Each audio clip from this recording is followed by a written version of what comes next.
अब आती हैं प्रमुख चोटियां।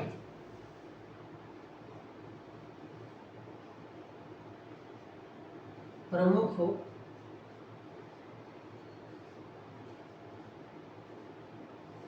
चोटियां यानी कि दक्षिण अमेरिका जो है, उस दक्षिण अमेरिका महाद्वीप की प्रमुख चोटियां आती हैं। ठीक है, एक बात है,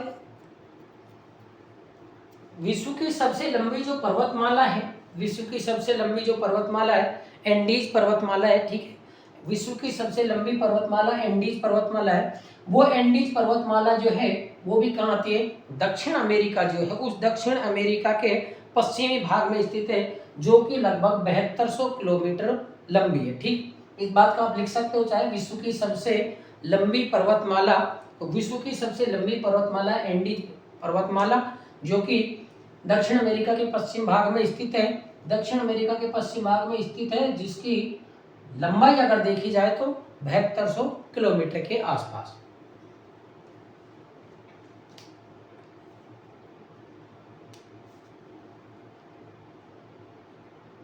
अब देखिए प्रमुख चोटियों में पहली है एकांकुआ।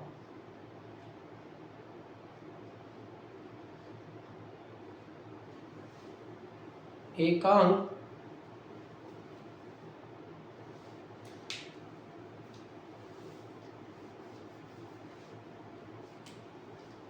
पहली है एकांक हुआ। ठीक है, ये जो है दक्षिण अमेरिका जो है, इस दक्षिण अमेरिका की सबसे ऊंची चोटी है। एकांकुआ जो है दक्षिण अमेरिका की सबसे ऊंची पर्वत चोटी है, जिसकी ऊंचाई अगर देखा जाए, इसकी ऊंचाई अगर देखा जाए तो लगभग 6950 या 60 के आसपास आपको मिलेगी। 6960 के आसपास आपको मिल जाती है।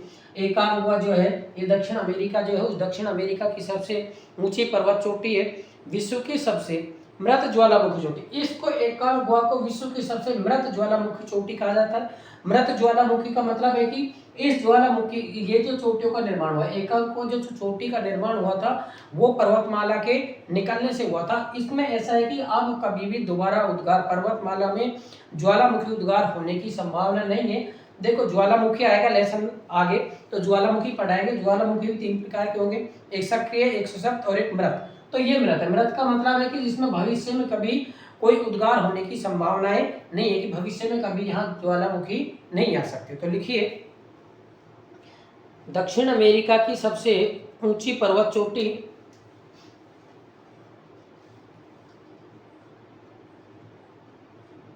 दक्षिण अमेरिका की सबसे ऊंची चोटी, ठीक है, कौन सी है, एकांकुआ चोटी है। दक्षिण अमेरिका जो है, दक्षिण अमेरिका की सबसे ऊंची पर्वत चोटी कहें या चोटी कहें, तो सबसे ऊंची चोटी है एकांकुआ। ठीक है, जिसकी लंबाई जो है, इसकी लंबाई 6960 मीटर। ठीक है, इसकी लंबाई जो है वो लंबाई है 6960 मीटर। बात ये कि विश्व की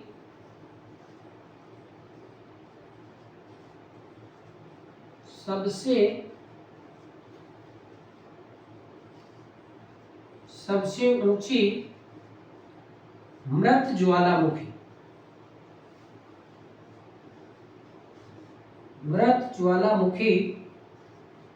चोटी। ठीक है, ये जो है विश्व की सबसे ऊंची है, लेकिन कैसी है विश्व की सबसे ऊंची, मृत ज्वालामुखी चोटी है। इसमें ज्वालामुखी आ गया, अब भविष्य में कभी ज्वालामुखी चोटी नहीं आएंगी। ये जो है चिली और अर्जेंटीना, जो देश हैं, चिली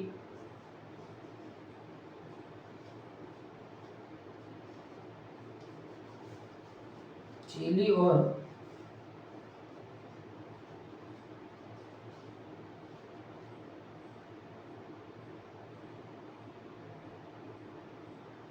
अर्जेंटीना देश की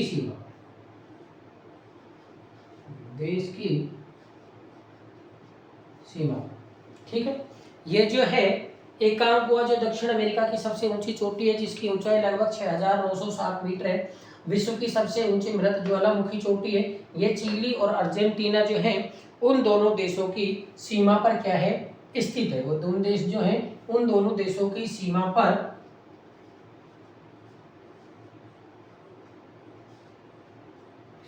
स्थित है। उन दोनों देशों की बाहर की सीमा ये जो बनाती है अर्जेंटीना और चिली। तो ये थी दक्षिण अमेरिका की प्रमुख चोटी में नंबर 1 एकांगुआ। उसके बाद सेकंड है ओजस डेन सलादो।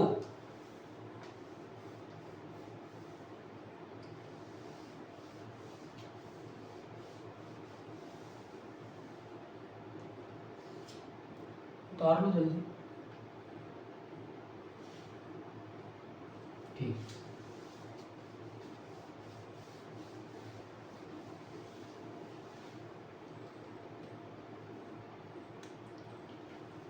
नंबर 2 है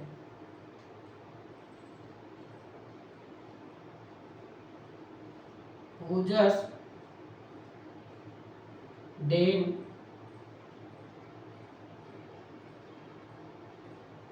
सलादो।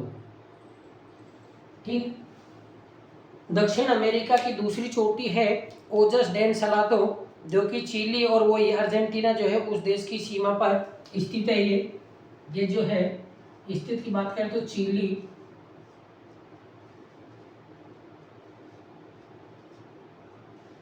अर्जेंटीना की सीमा पर। यह जो चोटी है चिली और अर्जेंटीना की सीमा पर जो स्थित है।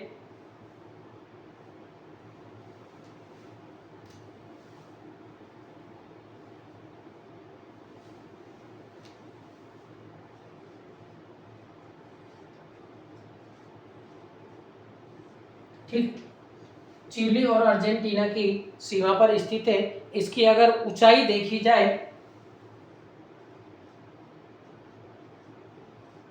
तो 6908 मीटर इसकी क्या है, ऊंचाई है। ठीक है, ओजस डेन सलादो है, दक्षिण अमेरिका की प्रमुख चोटियों में आती है, जो चिली और अर्जेंटीना की सीमा पर स्थित है। इसकी ऊंचाई अगर देखी जाए तो 6908 मीटर इसकी क्या है, ऊंचाई है। उसके बाद है तीसरी आती है कोटोपैक्सी। Number 3 Cotopaxi.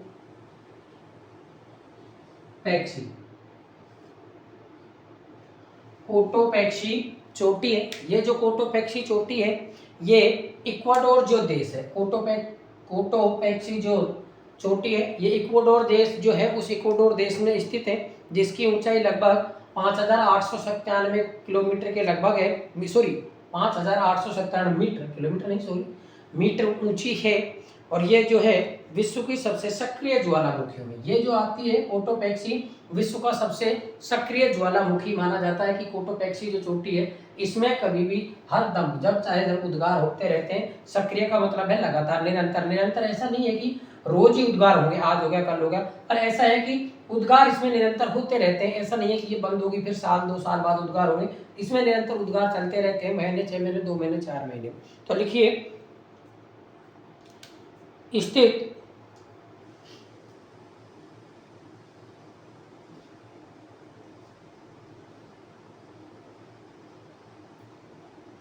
इक्वाडोर देश। ठीक है, ऊंचाई की अगर बात करें तो 5897 मीटर इसकी क्या है, ऊंचाई है। और ये जो चोटी है विश्व के सबसे सक्रिय ज्वालामुखियों में से चोटी है। ठीक है, विश्व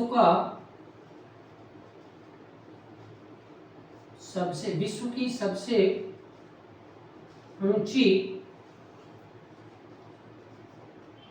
सक्रिय ज्वालामुखी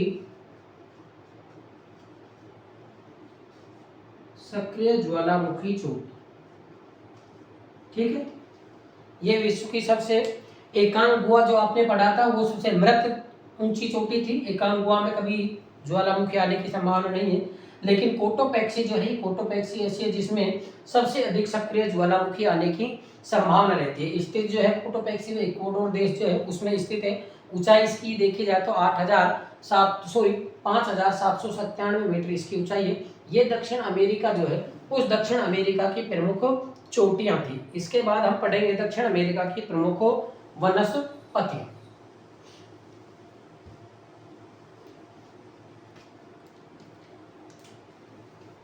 दक्षिण अमेरिका की प्रमुख वनस्पति।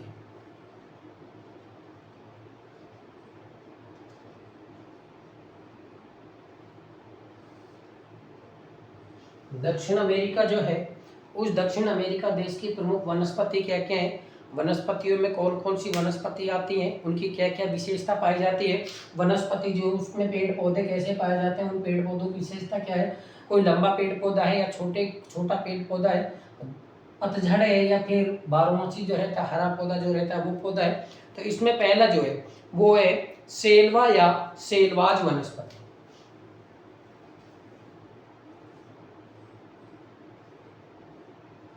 सेल्वा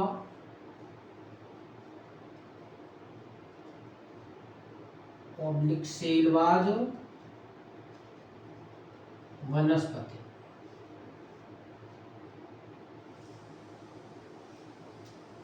सेल्वा ऑब्लिक सेल्वाज वनस्पति। ये जो वनस्पति है सेल्वा वनस्पति जो है अमेजन नदी बेसिन में मिलने वाली वनस्पति है, यानी कि अमेजन नदी बेसिन है उसके आसपास के क्षेत्रों में ये पाई जाती है। विषुवत रेखीय जो है उस विषुवत रेखीय क्षेत्रों में पाई जाती है जहाँ पर चौड़े पत्तेदार वनस्पति होती है।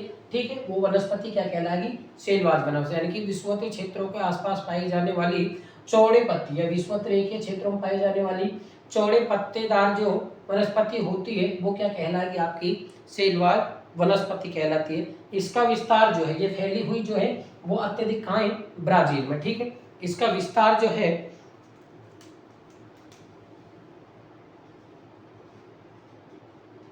विस्तार कहें या फिर कहें स्थित जो है कहाँ है,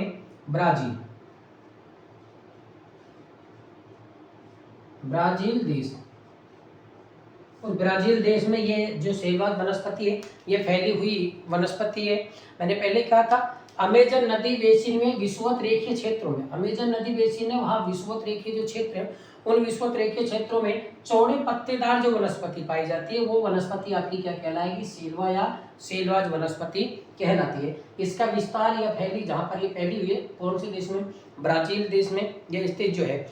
इस जैव वनस्पति जो है इसे पृथ्वी के फेफड़े कहा जाता है। ठीक है, इसे पृथ्वी के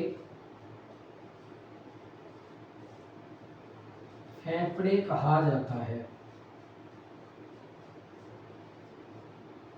ठीक है, ये जो सेल्वा वनस्पति या सेल्वाज वनस्पति जो है इस सेल्वाज वनस्पति को पृथ्वी के फेफड़े कहा जाता है। ठीक है, पृथ्वी के लिए फेफड़ों का काम करते हैं सेल्वाज वनस्पति जो है। विश्व की सबसे हल्की लकड़ी जो पाई जाती है, विश्व की सबसे हल्की लकड़ी जो है वालसा जो है, वालसा लकड़ी जो है वो विश्व की सबसे हल्की लकड़ी भी कहाँ पाई जाती है, सेल्वा वनस्पति में। तो इसे भी लिख लो, विश्व की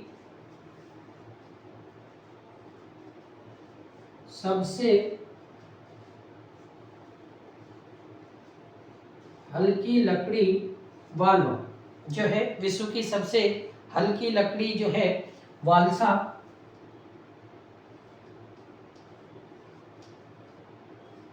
ठीक, विश्व की सबसे हल्की लकड़ी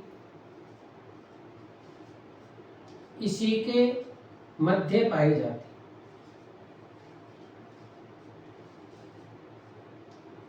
इसी के मध्य पाई जाती है। ठीक, ये जो है सेल्वा वनस्पति, यानी कि सेल्वा वनस्पति किसे कहते हैं, तो अमेजन नदी बेसिन में विश्व के आसपास क्षेत्रों में जो चौड़े पत्तेदार वनस्पति पाई जाती है सेल्वाज वनस्पति कहलाती है। विस्तार ब्राजील देश में है। सेल्वाज या साल्वा जो सेल्वा या सेल्वाज वनस्पति है इसे पृथ्वी के पेंपड़े भी कहा जाता है। और ये विश्व की सबसे हल्की लकड़ी जो होती है वो लकड़ी भी इसी में पाई जाती है, सेलवाज वनस्पति में, जो वालसा लकड़ी। पूछा जाए विश्व की सबसे हल्की लकड़ी क्या है, तो वो लकड़ी जो है वालसा लकड़ी। ठीक है, पहली वनस्पति थी ये सेल्वा या सेलवाज वनस्पति। उसके बाद सेकंड लिखिए मोंटाना वनस्पति।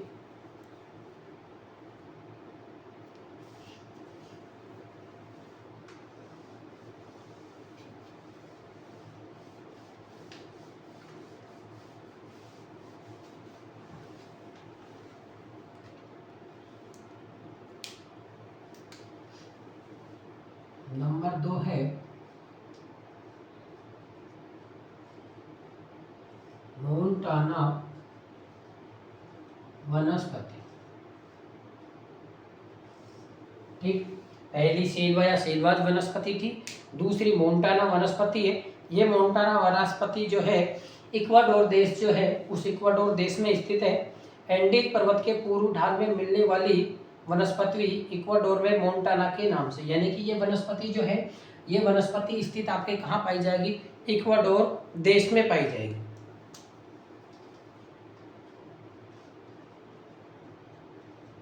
विस्तार इक्वाडोर देश। ठीक, इक्वाडोर देश में स्थित है। दूसरी बात इसकी है, नेक्स्ट बात, यानी कि ये जो वनस्पति मोंटाना वनस्पति जो है ये मोंटाना वनस्पति एंडीज पर्वत के पूर्वी ढालों में, एंडीज पर्वतमाला जो है विश्व की सबसे लंबी पर्वतमाला है, उस एंडीज पर्वतमाला के पूर्वी भाग में मिलने वाली वनस्पति जो है, एंडीज पर्वतमाला के पूर्व भाग में मिलने वाली वनस्पति जो है वो इक्वाडोर देश जो है इक्वाडोर देश में मोंटाना के नाम से जानी जाती है। एंडीज पर्वतमाला विश्व की सबसे बड़ी, तो एंडीज पर्वतमाला के पूर्व भाग में इक्वाडोर देश में मिलने वाली वनस्पति जो है वो किसके नाम से जानी जाएगी, मोंटाना वनस्पति के नाम से जानी जाएगी। ठीक है, इनके बस इतना ही लिखना है, कौन कौन से क्षेत्र है, इसकी कोई विशेषता नहीं थी। तीसरी वनस्पति है कंपोज।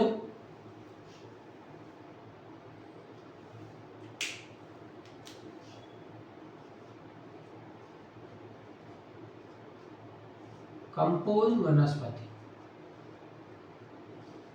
ठीक, ये कंपोज वनस्पति जो है आपको स्थित मिलेगी ब्राजील देश में। ठीक है, इसका विस्तार जो मिलेगा कहाँ मिलेगा,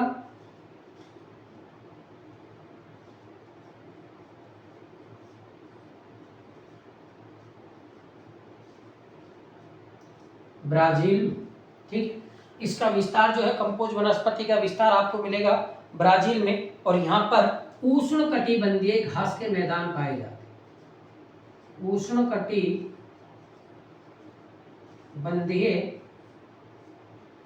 घास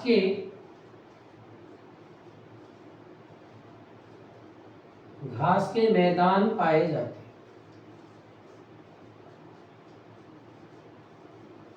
ठीक, उष्ण कटिबंधीय घास के मैदान इसमें पाए जाते हैं। उसके बाद वनस्पति आती है लानोज वनस्पति।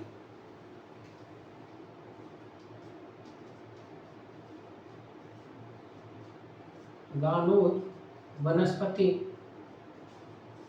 ठीक, लानोज वनस्पति जो है इसका विस्तार जो है, लानोज वनस्पति का इक्वाडोर जो देश है, सॉरी वेनेजुएला जो देश है, उस वेनेजुएला देश में इसका विस्तार जो पाएगा,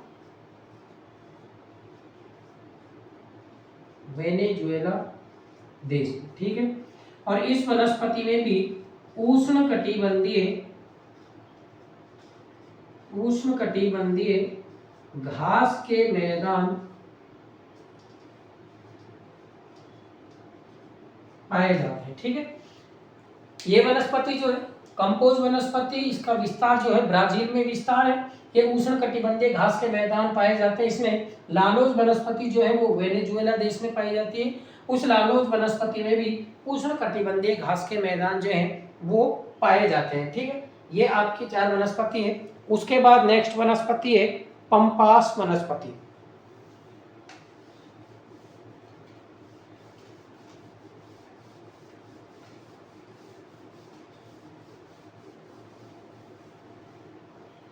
उसके बाद नेक्स्ट है पंपास वनस्पति।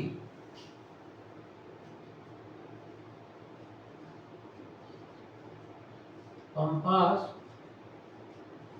वनस्पति, ठीक है। पंपास वनस्पति जो है, ये पंपास वनस्पति आपकी जो दक्षिण अमेरिका की प्रमुख वनस्पतियों में है। तो पंपास वनस्पति का अर्थ होता है दूर तक फैले हुए घास के मैदान। पंपास का मतलब है दूर तक घास, फैले हुए घास के मैदान, ठीक है। यह आपके देखा होगा आपने कि दक्षिण अमेरिका में पाए जाने वाले घास के मैदान क्या कहलाते हैं? पंपास कहलाते हैं। यानी कि दूर तक जो फैले होते हैं वो मैदान, जो दूर तक घास के मैदान फैले होते हैं वो पंपास कहलाते हैं। इसका विस्तार जो है, इसका विस्तार जो अर्जेंटीना देश में पाया जाता है और शीतोष्ण कटिबंधीय घास के मैदान इसमें पाए जाते हैं। तो लिखिए इसमें विस्तार, लिखिए अर्जेंटीना, आपका स्थित लिख लो, स्थित कहाँ है? अर्जेंटीना, अर्जेंटीना, ठीक है। इसका अर्थ होता है दूर तक फैले हुए घास के मैदान, दूर तक फैले हुए घास के मैदान, और इसमें शीतोष्ण वनस्पति पाई जाती है, ठीक।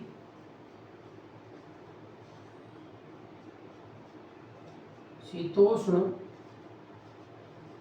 वनस्पति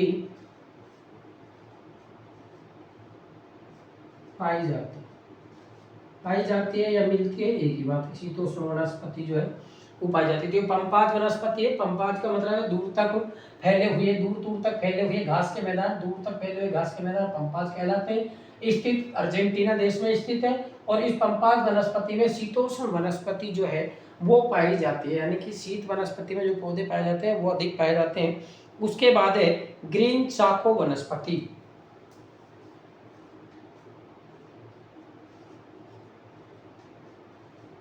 ग्रीन चाको वनस्पति, ठीक। उसके बाद जो है ग्रीन चाको वनस्पति जो है अर्जेंटीना और पराग्वे जो है, उन अर्जेंटीना पराग्वे देश में पाया जाता है। इस वनस्पति को शिकारियों की भूमि कहा जाता है, ठीक है। ये जो है अर्जेंटीना और पराग्वे स्थित अर्जेंटीना पराग्वे, ठीक है। इसे शिकारियों की, इसे